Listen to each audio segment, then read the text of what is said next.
The Samsung Galaxy Z Fold 7 feels like the holy grail of foldable phones.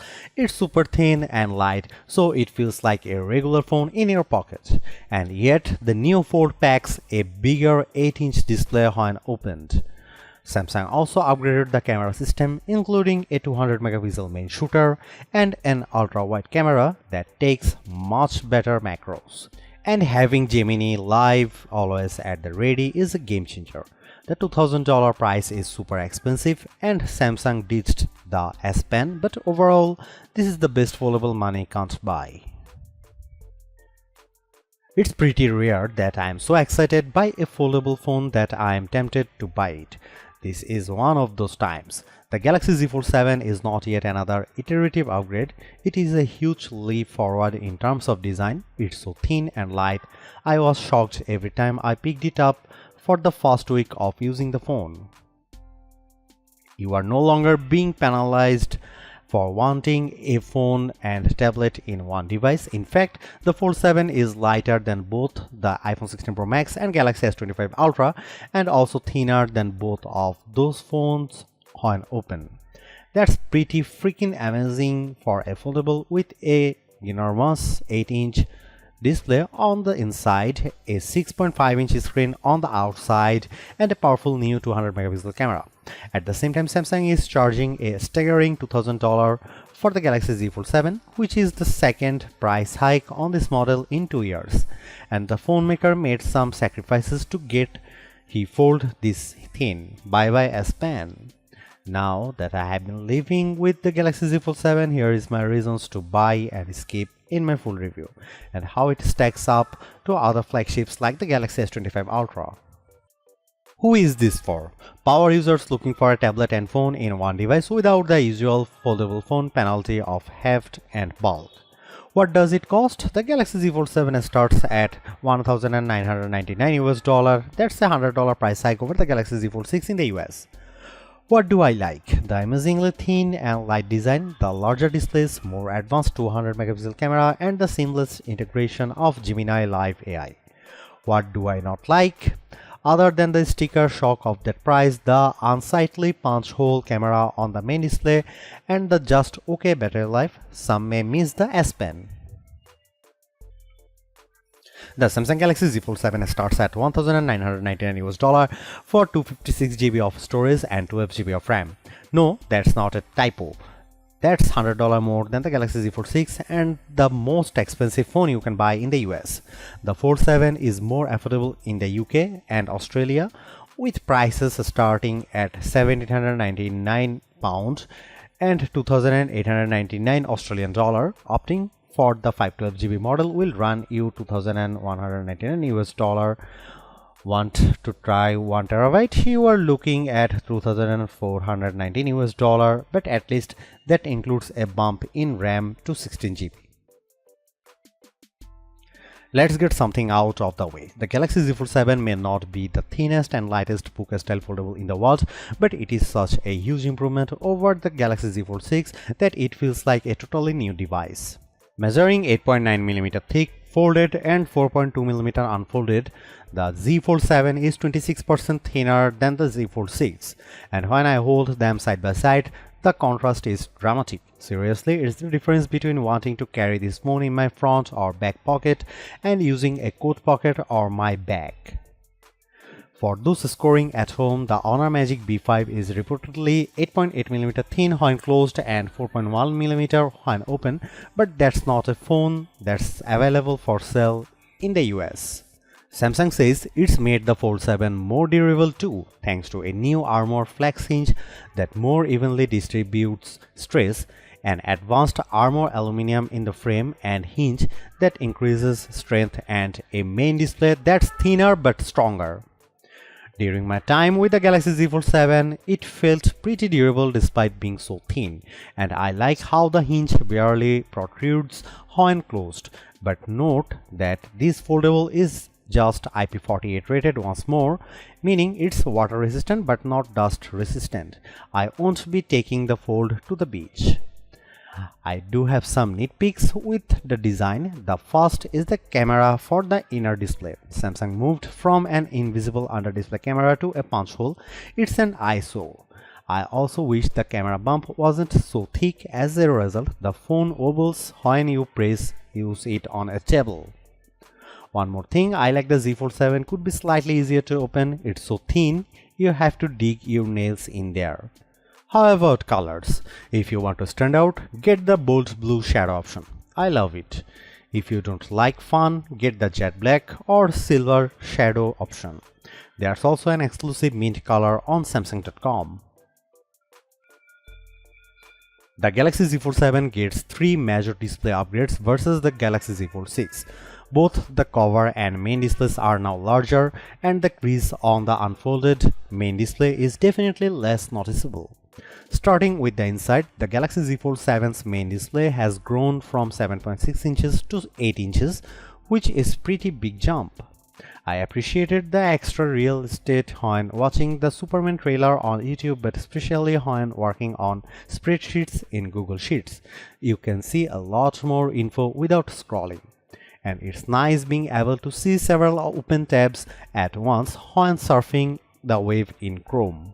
The other plus is that Samsung has worked hard to minimize the main display crease. It is still there, but it is much less noticeable.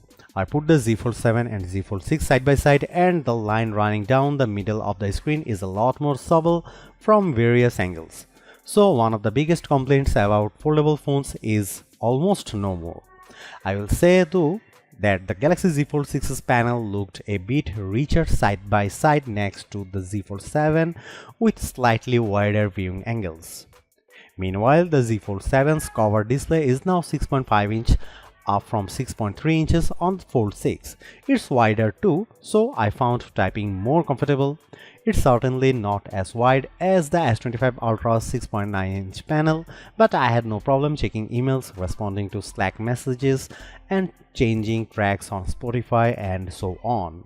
In our labs, the Z Fold 7's main display delivered a peak brightness of 2310 nits when displaying HDR content compared to 2317 nits for the Galaxy Z Fold 6. So they are comparable. The Galaxy S25 Ultra by comparison reached 1860 nits in the same test. The Z Fold 7's main display also registered 96% of the DCI-P3 color space in natural mode and 105.2% in vivid mode. That's better than the Z Fold 6, and the S25 Ultra was slightly better in vivid mode and slightly worse in natural mode.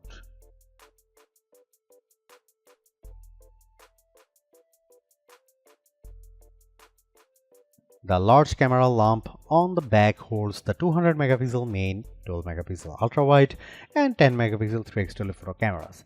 The Fold 7 also has two 10 megapixel selfie cameras, one in each screen. The main 200 megapixel camera is the best of the bunch, matching that from the S25 Edge. It is a top drawer camera capable of capturing great images across a range of lighting conditions, and it is a significant upgrade on previous generation phones. The 12 megapixel ultra-wide camera is solid and capable of taking some very good close-up macro photos, which is always fun. The 3x telephoto camera is equally good, producing great portraits, but it gets a bit soft and grainy indoors and can't match the 5x zooms on top slab phones. The selfie cameras are a similar story, with great detail in good light that quickly becomes a bit grainy indoors. You can shoot selfies with the main camera using the outside screen as a viewfinder when the phone is open, which produces much better results. The camera app has plenty of modes, is straightforward to use, and shoots equally solid video. Overall, the Fold 7 has a great camera system that is not a significant downgrade on flagship slab phones, which is thoroughly impressive. Here are some camera samples of the new Samsung Galaxy Z Fold 7.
The Galaxy Z Fold 7 is so far ahead of the iPhone on AI, it's almost sad.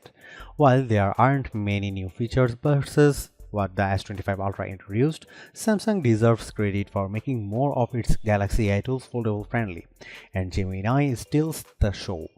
I love that you can just long press the Z Fold 7's side button and then quickly launch into a live audio and video chat with Gemini Live. The window just pops up on the bottom right side so it doesn't cover up the app you are using. I also like that you can share your screen with Gemini and ask questions about it. For example, I opened a photo of the Bryant Park fountain and asked about when it was made.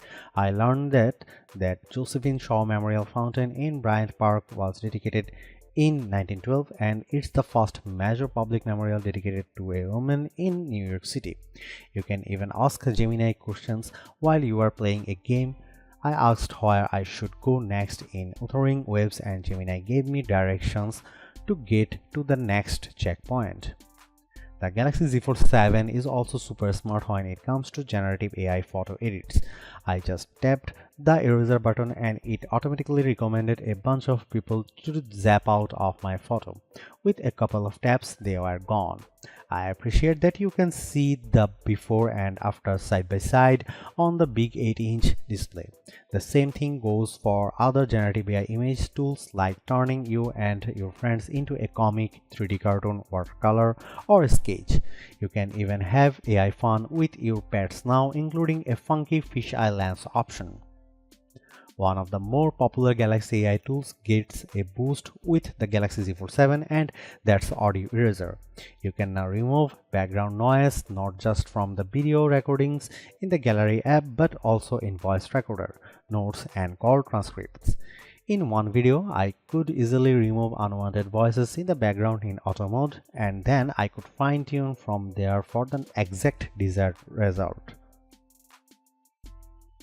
It took me playing only a few minutes of Wuthering Waves on the Galaxy Z Fold 7 to know this is a powerhouse phone. The graphics look stunning and the frame rate stayed super smooth as I battled a ginormous monster and ran for my life.